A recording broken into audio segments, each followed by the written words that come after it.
We're in the top 4. We've finally done it. We've made a slight comeback, and we're back up in contention for that double chance, which is going to be ever so vital come the final series if we happen to make it. There's still obviously a chance for things to change, but the boys are looking good. And joining me tonight to discuss all things Richmond is FRASER67. Welcome to the show, mate.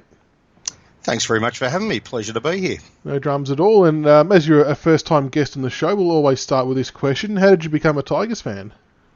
Yeah, well, I guess my family were the original 10-pound tourists back in the day when I came to Australia. I was about probably 18 months old, so didn't really know much about what I was getting myself into at that point. So didn't have any family history of the Tigers or any club, I guess. Was at school, started prep in years 1973. So I guess we were quite good my first 2 years of primary school. So the only thing I can think of, well, there was two things. One, I really liked the Tigers as an animal. And I guess at the time we were pretty bloody good about then. So I was probably one of the original bandwagoners, if you like, back in 73, 74. So I think that's it. And, you know, once you pick a team, that's it. So absolutely, that was it. And what about Grand Final Day in 2017? Did you go to the game? Yes, I was very fortunate to be there. Yeah, it was just something, you know, you have but particularly I guess my vintage, I missed out in 1980 and didn't get to go in 82. So I'd been to a lot of grand finals. As an AFL member, I'd been to a lot but never seen Richmond there. So and I must admit after 2016, I'd pretty much mentally given up the fact that I would probably ever see Richmond in a grand final. So, it was a dream come true in a lot of ways, I guess. And obviously the result was just amazing on the day. So I reckon a lot of people were in the same boat as you, though, giving up hope after, you know, we played finals for a few consecutive years, but just couldn't get that win. And yeah, that 2016 year, I think everyone had sort of written us off. But good to bounce back, and here we are today. Absolutely, and you just, you wind the clock back a few years, and particularly somebody like me who's seen quite a bit over the years, just to watch the current team in its iteration and the way they go about it, and just from the club perspective, it's amazing. I mean, the youngsters probably not going to appreciate it as much because when the club was run so shambolically there for so long, and we just got so many false dawns. To see the position we're in now is just astonishing, really. It's just, I couldn't have imagined it 10 years ago. Yeah, I think everyone's in the same boat. It's full credit to Peggy, Brendan and Dimmer for the turnaround they've done. And obviously the players have heavily bought in and played their role as well, which we're all very thankful for, no doubt. Yeah, absolutely. Big game last week against the Pies, the battle for fourth spot. I think they come out pretty hard as we kind of expected. When they scored that first goal, I was a bit, oh God, here we go. But ended up prevailing, 14-14-98, defeating Collingwood 9-12-66, so a 32-point win. We did have it out to about 50 at one stage, and they got a couple of junk time goals, which on one hand is a little bit annoying, but on the other hand, you can kind of see where the boys might be coming from if they backed off a little bit. They had it in full control, but what did you make of the game? Yeah, look, I was really, really happy going into it. It was funny. I caught up with a Collingwood mate the day before for coffee, and we were sort of discussing it, and he'd brought my attention to the fact that actually the loser of the game could actually have the total shame of being below Essendon on the ladder after the round. So that put in a massive extra pressure from my perspective. But yeah, no, look, it was fantastic. I mean, the pressure was sensational across the ground. I think that was obviously one of the things that stood out. The other thing that stood out, if you go back, you know, compared to the round two and earlier in the season, is how well the defensive unit have gelled together.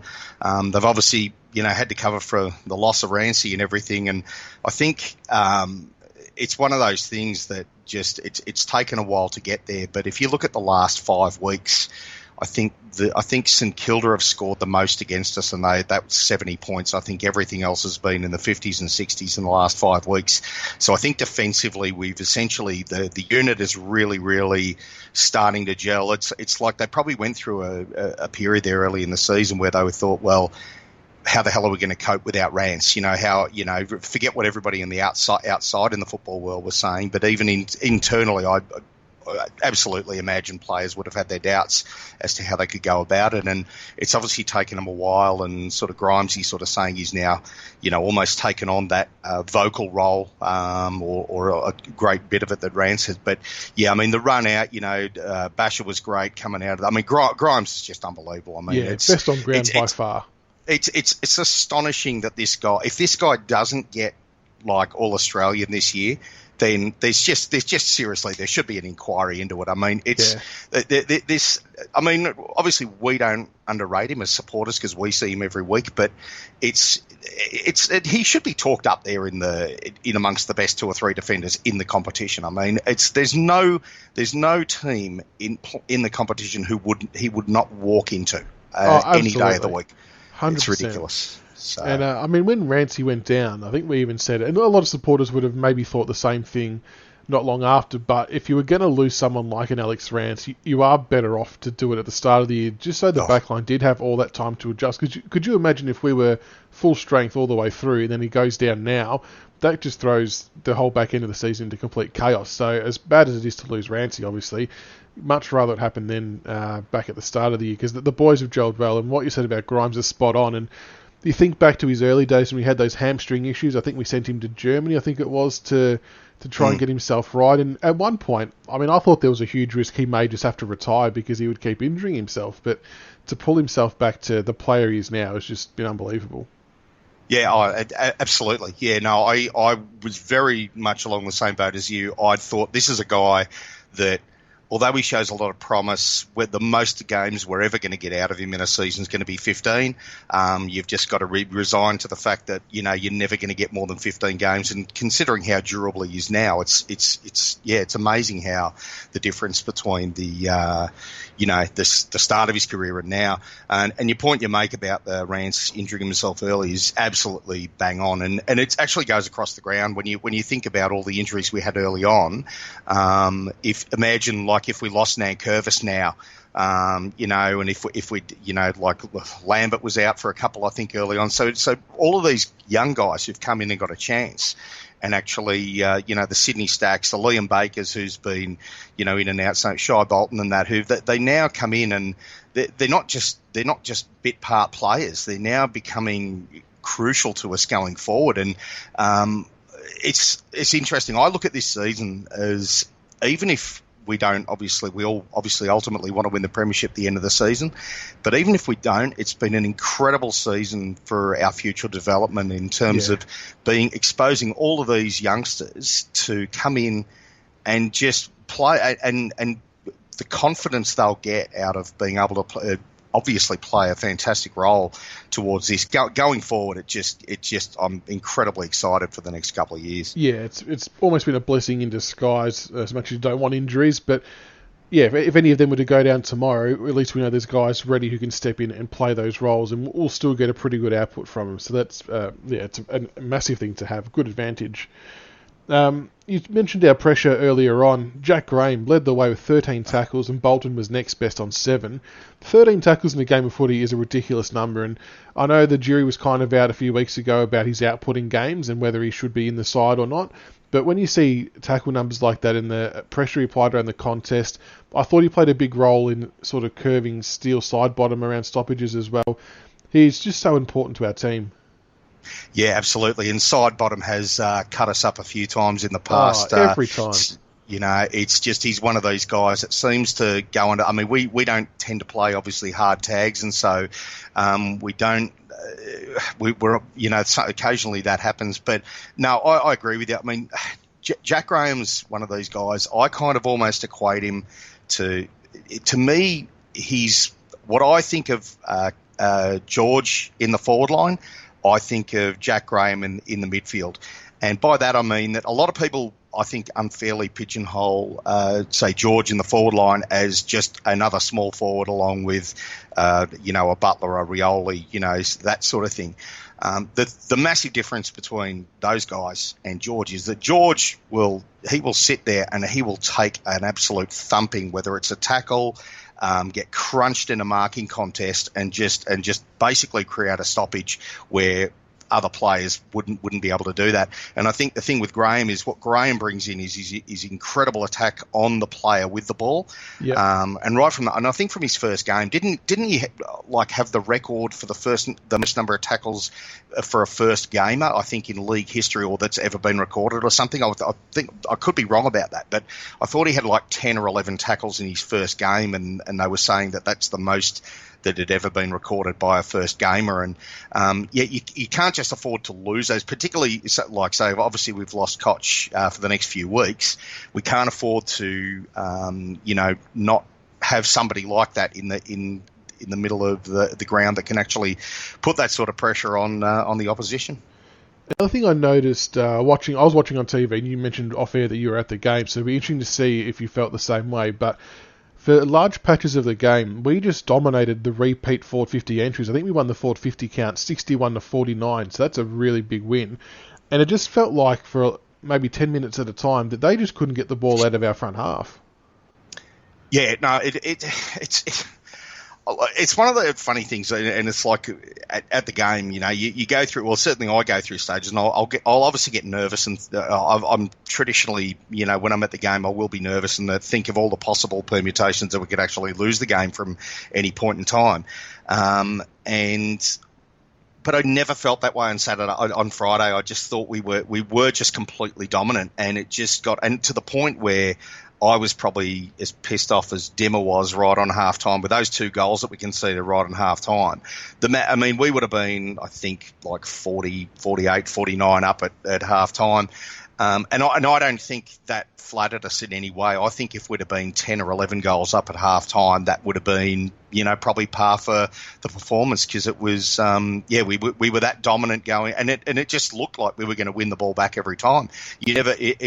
At the game, you get you just get a feeling for sort of the shape of the contest and how it's going, and it never felt at any stage that we wouldn't win the ball back in the back line, and then we would just start to build, and then we would just get another entry, and then obviously Lynchy was just particularly in the first half, it was absolutely electric. How good was he? 5 goals. Just an amazing effort in those kind of conditions, and he had 13 score involvements. For a guy, who's, obviously it was a liability when we drafted him, when we got him. He's just been amazing, and if you look at those conditions and the way he's moving around, and that's a 199 centimetre guy.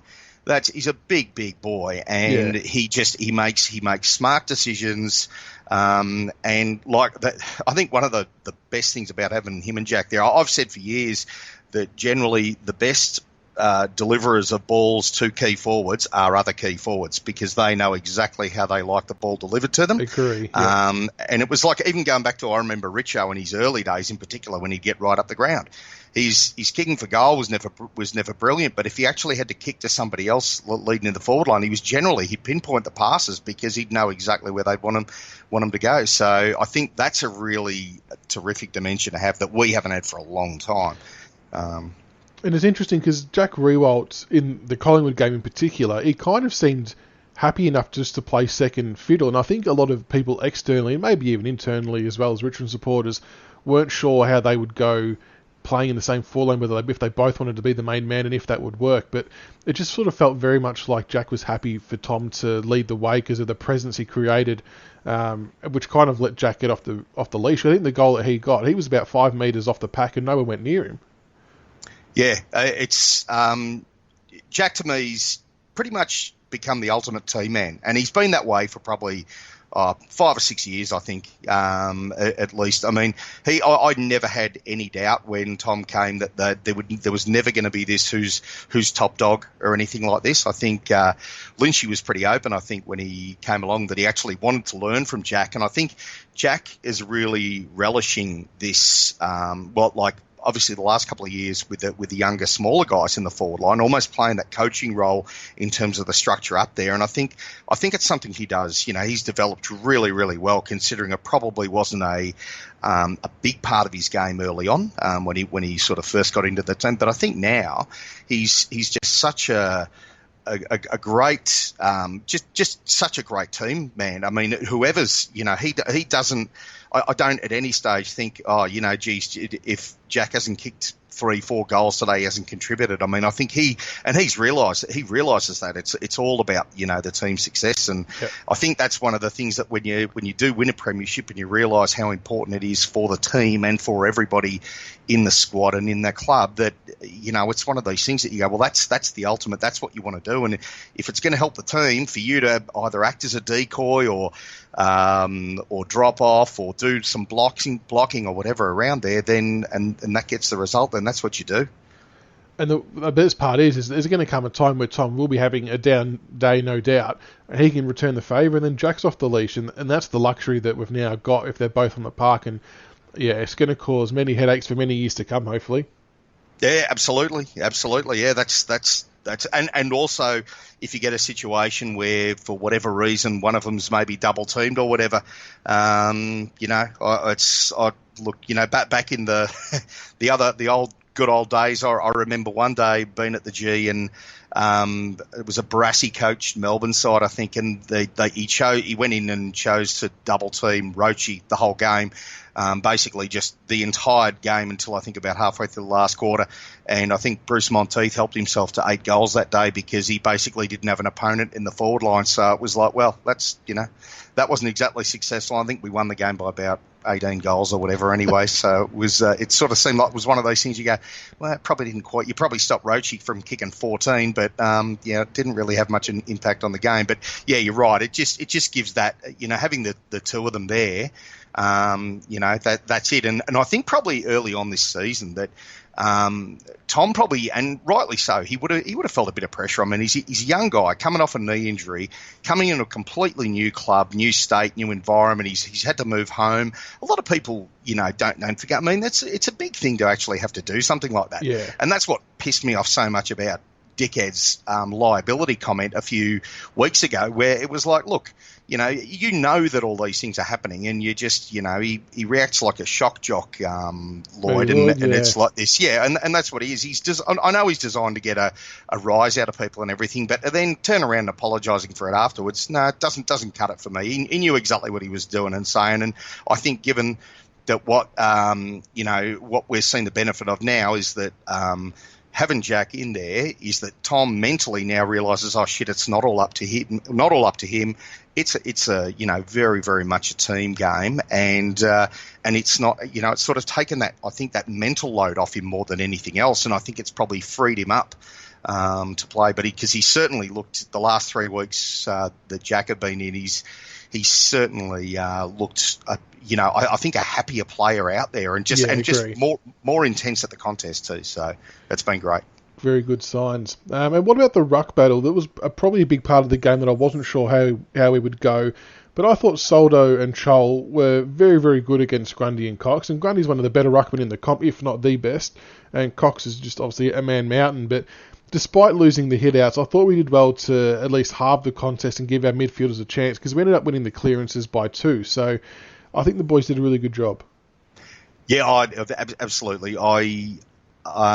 Going into the game, one of the areas I was really concerned about was the ruck. I'm a massive Grundy fan. My personal thing is that he is the best ruckman in the competition, certainly from an all-round perspective and an impact. And he's a really, really good player. So that was one area I thought, because they've obviously, even though they've got a couple of guys out, they've got a pretty strong midfield, Collingwood. You can't deny that. And if he's going to give them an armchair ride, then it's potentially dangerous. So, having said that, I was stoked with the performance by Ivan and Marbs. I thought they did an absolutely terrific job to negate that, and actually, also hurt it and go. That both of them, I think, actually make some pretty good decisions with the ball when they've got them as well, and their structure. Marbs is probably still learning a little bit about where to run to and contract, and he's probably got to build up his tank a little bit. But when he's got the ball,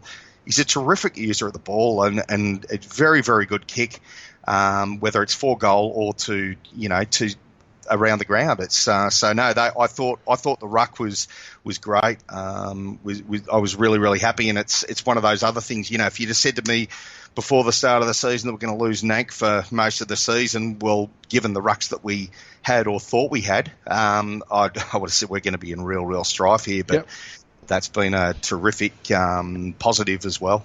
And I tweeted exactly that the other day, that it wasn't long ago that all Richmond people were on the same page that if Nank went down, we were shot. We had nothing else in reserve. So for these boys to hold their own for over half a season is full credit to them and the club. And I think it's almost getting hard to find when to put Nank back into the team, as crazy as that might sound. But Choldo and Sol are just doing a good job at the moment.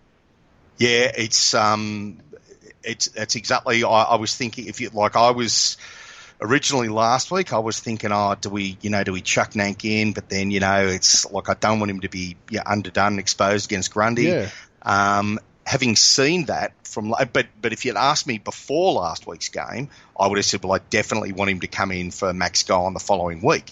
Now, having seen last Friday's game, I'm like, no, I actually, unless Nank is really, really ready to go, I would be more than happy for him to be out another week, and that's because Soldo in the middle of the ground is a better tap ruckman. There's no question about that.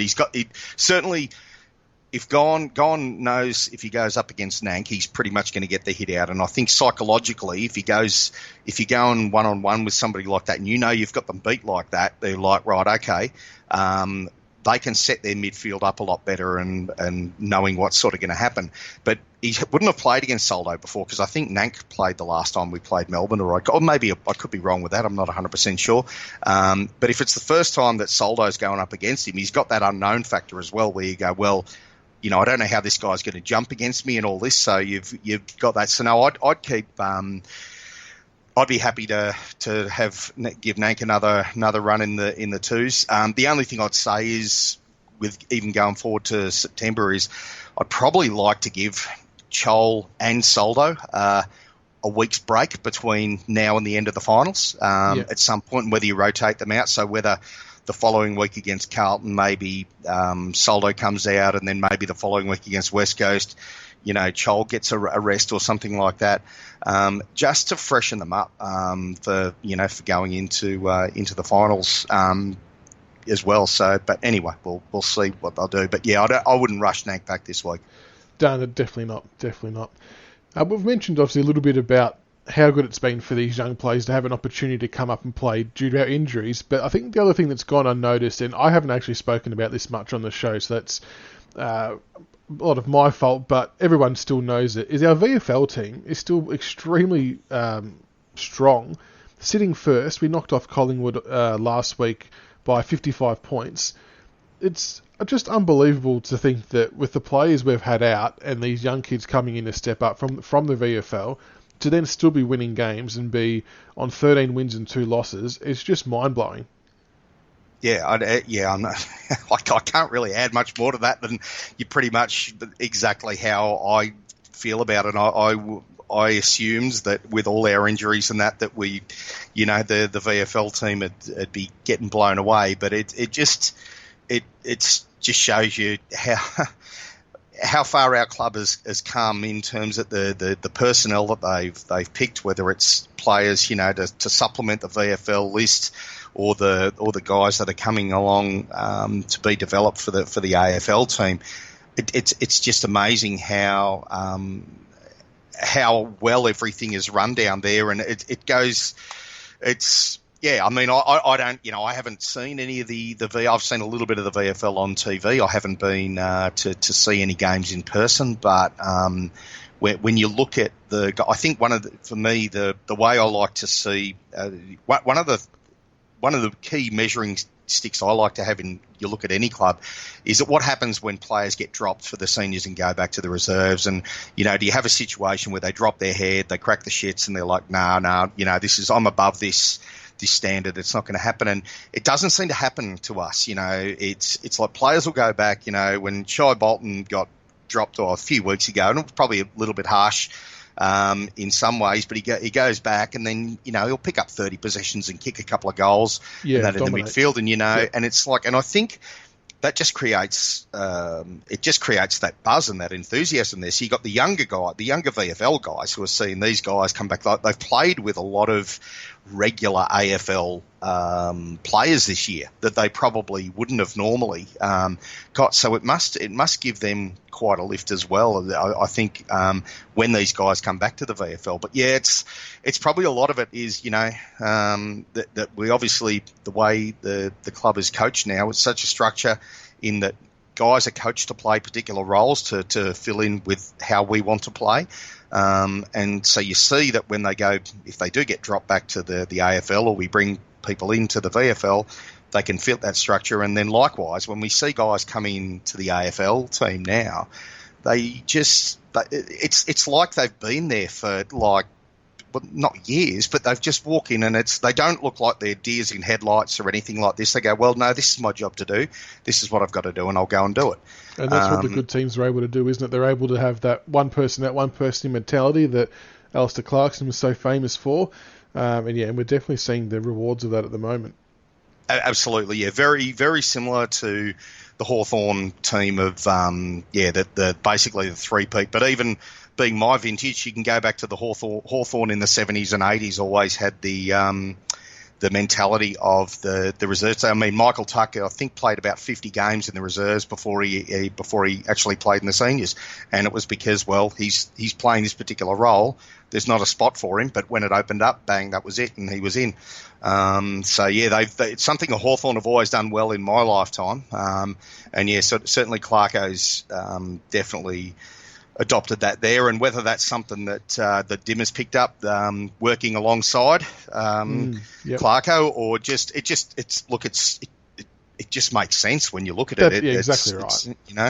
It happens in soccer in Europe as well. There's plenty of very famous European clubs like Ajax in Holland who have a very, very similar structure where literally from their junior teams they all play a similar way, and so that when they eventually come into the senior team, which they promote a lot of young players, they're extremely good right from the start. And I'm going to make a prediction that this week's VFL game at the Swinburne Centre will draw the biggest crowd of the year, and there'll be a lot of big footy people there, no doubt, because it sounds like that Pickett is going to make his debut for the club after coming back from Perth, and I know that everyone's hanging out to see him play. So for anyone that's keen to get down, it's on obviously Saturday the 3rd of August at 2:30pm at the Swinburne Centre, so make sure you get down to check out the VFL boys before the game. So do you reckon Pickett's half a chance to get a senior game this year? Look, yeah. The romantic in me would love to think, yes, it would be an amazing story. But look, a lot of it'll depend. I mean, it's one of those things people talk about. It'd be great to bring players in. You go, well, who's going out for him?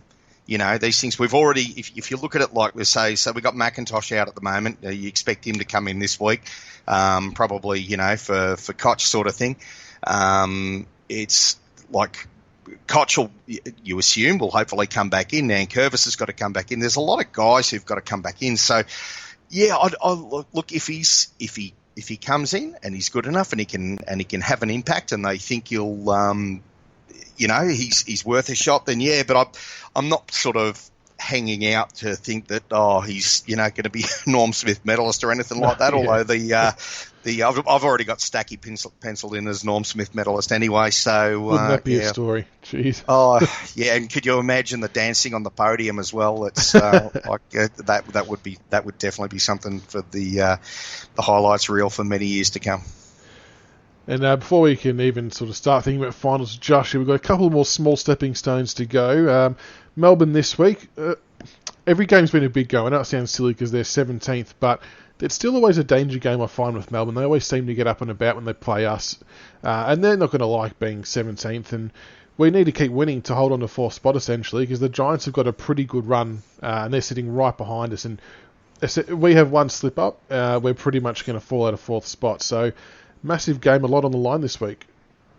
Yeah, absolutely. No, Melbourne's a really funny one. I don't think anybody expected that they would be where they are on the ladder. it really it doesn't make a lot of sense when you look at. I mean, they're obviously a much better team than what their position indicates. Having said that, they're just not playing very good football at all. They've just been really, really poor all year. I think in their 5 games that they've won this year, they won one by a point against Gold Coast, Carlton by 5 points, Hawthorn by 5, Freo by 14, and they beat Sydney in Sydney. So it's none of those that you think, oh my God, where they've had some great wins. They ironically probably been some of their losses have been better, like more impressive if you like. The loss a couple of weeks ago against West Coast, which they probably should have won. They had a good game against the Bulldogs a couple of weeks before that. I don't know. Look, the only thing I really worry about playing Melbourne this week is knowing that they've got good players there. They've got a good midfield. They've got a great ruckman. If everything goes their way, they can beat us. But I'd be pretty disappointed given how we're playing, how things are going at the moment. And I struggle, I struggle to sort of see. I know, and I really shouldn't say this, but just if I'm looking at it as a pundit and as trying to be unbiased, we could lose, but I just think that I think we're too professional a unit these days to get complacent. I think the Richmond of 5 or 6 years ago, I would have said, this is a real big danger game because, we could easily shut off, after, particularly after a big game last week, that was classic Richmond back in the day where you'd come out, you'd knock off a Carlton or a Collingwood or an Essendon or whatever, and then the next week you'd lose to, whoever sort of thing. And it was like, you'd shake your head and couldn't understand why. So, because I think that probably Melbourne, obviously, they're a lot of inside midfielders. They tend to win a lot of contested possession.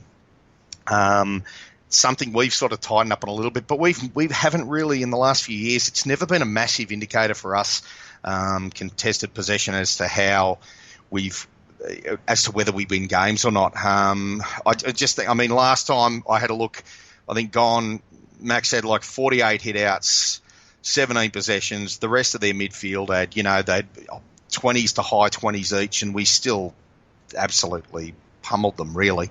So I don't know. We could lose, but I can't really see it happening, and I really shouldn't say that. And I can be, thrown over the coals on the forum for mozzing us if that's the case. But anyway, I tend to agree with you. Like in the games I've watched of them the last couple of weeks, they have been in games, which makes it really interesting.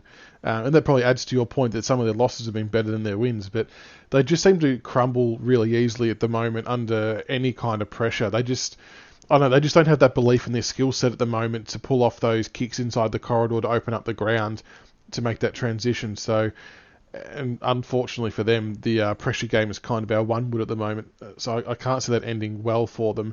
And they're obviously missing McDonald down forward as well. He's been one of their better. Well, he's been a really good goal kicker for them since swinging from the back line. But without him there, I'm just not too sure how they're going to be able to kick a big enough score. And you mentioned early on that St Kilda had kicked the biggest score against us, and they've got some reasonable forwards, but I just don't know where Melbourne are going to get those goals from. No, I can't see it. You're right. McDonald out they've obviously got a few personnel out as well, which definitely obviously impacts. If they were at full strength, you'd be a lot more concerned. But I think looking at where they are at the moment, and in reality where they probably want to end up at the end of the year, in terms of draft position and things like that, they're probably going to go, second pick in the draft is probably not necessarily the worst. Not that I think they'll tank, but the other thing I think they found really difficult looking at their last quarters this year have been pretty terrible. They've really dropped off in games in the last quarter. So I don't know whether that's a mentally not being able to run games out, whether it's a bit of a physical thing. But I just and given the way we play against teams tends to really physically wear teams down. and mentally break them as well, because if they just like when the first time we played them this year, when they were pretty much just kicking it, we were just playing kick to kick in our back line. It was often picking out one and two guys of our defenders by themselves in the back line. So, yeah, it's a tough one. But I can't see them. I can't see them beating us really. But anyway. Do you think they're going to maybe target Sydney Stack after his big bump on Viney last time, which, from what I hear, was set up and deliberate from a sense, because they were kind of getting stuck into him a little bit. Do you reckon that's going to kick off? Do you reckon they'll maybe target him and try and put him off his game? Yeah, that's definitely a. I was actually saying to a mate last week, because the other guy I'd actually like to see Stacky given a rest before the end of the home and away season as well. I think just to freshen him up mentally as much as physically. And I actually said a couple of weeks ago, I'd actually rest him against Melbourne, because I'm sure Viney and possibly others have penciled in this one, because, I mean, that was truly one of the greatest hits I've had the pleasure of seeing at the football for a long, long time in the first game. And, it was for somebody who, like Viney, who prides himself on being a very hard, tough man, to have a guy coming in his third game of football or whatever it was at the time to just dish out one of the greatest hip and shoulders that you'll ever get to see, and without giving away even a hint of a free kick or being reported completely fair, and that pretty much summed up that game, I think, in that the split second sort of thing there, both that and the aftermath. I think the look on Viney's face sort of said it all about that game. There's some key matchups we'll have a look at as well. We've obviously spoken about the Lynch and Riewoldt pairing. It looks like they'll probably be up against Jake Lever and Frost. I'm not sure if Stephen May's going to come back in. It looks like he's still under an injury cloud, but if we assume for a second that he's not in, I think Lever and Frost might be in for a big day. And I know our board's got a bit of a thing with Lever after the grand final when he was with the Crows, but this might sound harsh, but he is not a one-on-one defender. He is a third-man-up intercept player, and he's reasonably good at it, but if he's isolated against Lynch or Riewoldt, he is in for a world of hurt. Oh, yeah, absolutely. Look, I must admit, I actually think Lever's a very, very good third-man-up. Like you say, he's definitely not one-on-one, but he tends to read the game pretty well, and he does use the ball. He's actually a guy I can see in 2 or 3 years' time, because he's still pretty young. I can see in 2 or 3 years' time Lever being one of the premier defenders in the competition, certainly playing that third-man role where he can, good run, particularly if you've got somebody like Stephen May back around to work with him as well. But, yeah, given to this week, and assuming that May's going to be out, and it looks like he will be, that will be, that could be a really, really ugly scenario for them. Just because having Lynch and Riewoldt down there completely shuts out almost his ability to go third man up, because he can't just peel off one of those players. No. Well, that's it. It's meaning that they're going to have to restrict our movement or our ball use into the forward line. And we often, we play from the back, so we get the pressure. We generally get a lot of ball going forward inside our 50 on our terms. They don't tend to be hack kicks or, kicks to like big contests or whatever. We tend to be able to pick guys out, and if we've got a situation like that where we've got 2 or 3 guys running down the field and you've got a Lynch and a Riewoldt there, there's no way you can peel off them. You've got to have to put yourself in there, and it's whether it's Lever or anybody else, I don't know if they're going to have the cattle to go there. It'll be an interesting one to see if maybe they try with Max gone to just drop back in the defensive thing after the thing. Yeah. Normally they like to push forward with Max and get him forward. I wouldn't be surprised particularly with our forward setup, that they actually say to him, listen, we don't want you pushing forward up there, so they go with a different structure up the forward line, or a different tactic if you like, and then actually push Gone back to try to cut off some ball coming that way. Yeah, that's a good call. That's a good one to look out for. Clayton Oliver versus Jack Graham. Obviously, we spoke about Graham earlier on in his ability to create pressure and tackle, and Oliver hasn't had the best year, but he's one of those players that when you've got someone like Max Gawn feeding you the ball, that he could light it up and get, 30, 35 disposals and be ultra damaging. Yeah, absolutely. And that sort of gets back to, exactly along the point I was saying. The only thing that concerns me about Melbourne is that on paper they're a much better team than what they've been showing. So they've got guys in there with a lot of ability, like a Clayton Oliver. So yeah, look, I think last week Jack, his game, that would be by far, I think, his best game for the season. And I think he relishes roles like that as well. I think, going back to, on Rory Sloane, the second half of the grand final, he just really gets into those things. And I think one of the really pleasing things about Graham's game last week was it wasn't just like you mentioned, the 13 tackles or whatever, but his actual ball use, was really, really good. I think it was a couple of blunders, but there was a couple of just kicks, handballs that I was like, well, I actually had to have a second look. Was that Jack Graham, because it was really, really quite polished, and he seemed to pick it out. So, yeah, I think that's a pretty good one to go with to go to Oliver, because I think he'll relish it, and B, I think he's got the potential to cause some hurt going the other way as well. Yeah, he definitely does. And the last matchup is going to be Christian Salem versus Daniel Rioli. Salem's pretty much their main ball user from the back half and setting up attacks. He's got good run and carry, good disposal of the ball, and Rioli's starting to get back into a bit of form with his pressure and getting himself into the game as well. So I wouldn't mind seeing him match up with Salem, because he's got the ability to hurt him the other way and kick a few goals himself. Yeah, definitely. It's probably one area that, like, Daniel's been probably a bit better the last few weeks. He obviously hasn't had the best season by his standards, but I think one thing I'd like to see him over the next few weeks is actually hit the scoreboard a bit more.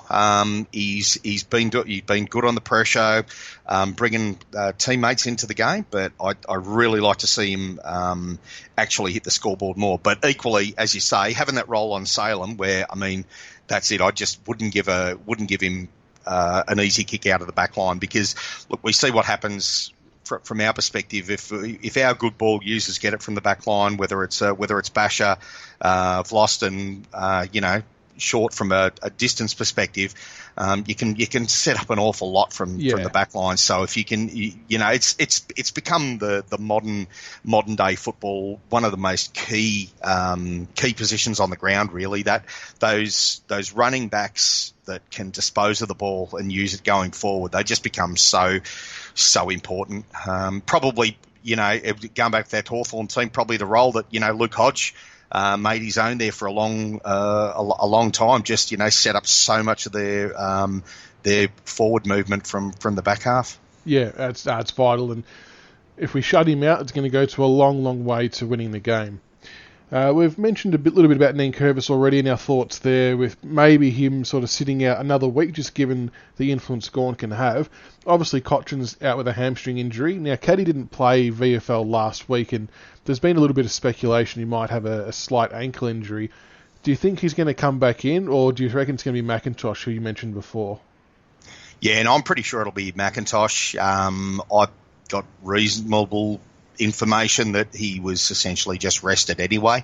Rested the first week completely, but the second week, even the VFL, I think that's just to get some run back into the leagues without the intense pressure, obviously, that you get in the AFL. So it's as much a mental rest as a physical one.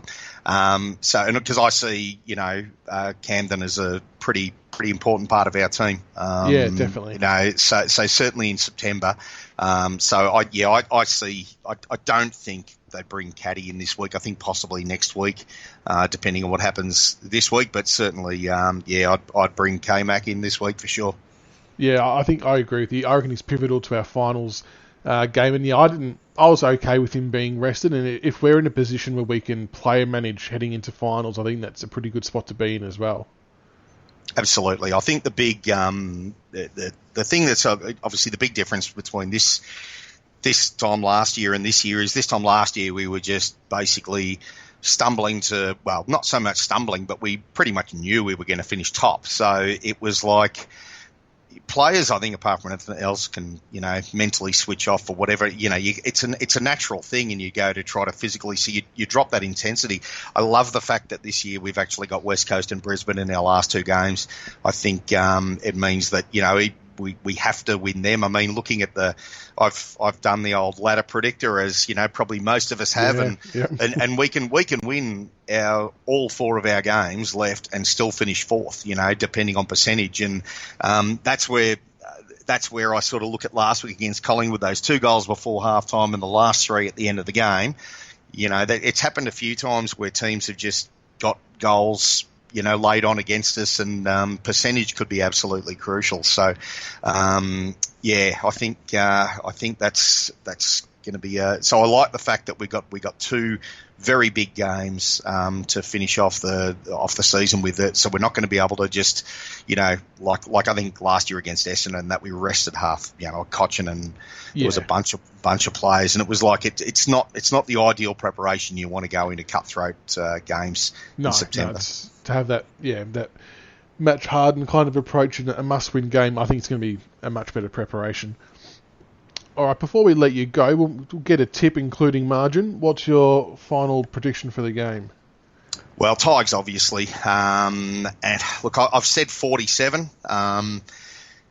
Not really any science with that. It just came to me like thinking about that. I think it's about that. It could be. I'm hoping it's a fair bit more than that, to be honest. But I'm not a greedy man, So I'll look at it by 47. And just in reality, I don't see Melbourne having. They just haven't had the season. They don't have the structure. You can't magically turn form on, and they're going to have to have a pretty massive increase in form. And likewise, I just don't think the current Richmond team is a team that will drop off enough to give them a chance. So yeah, I agree. I think that's the key part as well, is that we would have to drop off an extraordinary amount to lose this game. And I just, with what's on the line, the players know they have to keep winning. They're in good form. They're starting to get their mojo back. I can't see it happening. I'm just not sure where Melbourne will get their goals from, or how they're going to restrict us enough given our firepower. So I reckon the Tigers by 38. But like yourself, I'm kind of hoping it's a lot more. But the 4 points is essentially the most important thing at this point in time. So a reminder, the game is on Saturday night at 7:25pm at the G. It's a Melbourne home game, so make sure we get as many Tiger fans as long as possible, and get down to the VFL beforehand as well and check out how the boys are going there too, sitting top of the ladder and doing a bloody good job. FRASER67, thanks so much, mate, for coming on tonight. Really appreciate your time.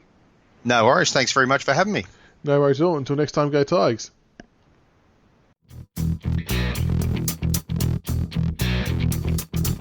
Thank you for listening to another episode of the Richmond BigFooty Tigercast. Be sure to subscribe to the podcast on iTunes and YouTube so you can follow all the roast and toast, the reviews and previews, and all topics Richmond.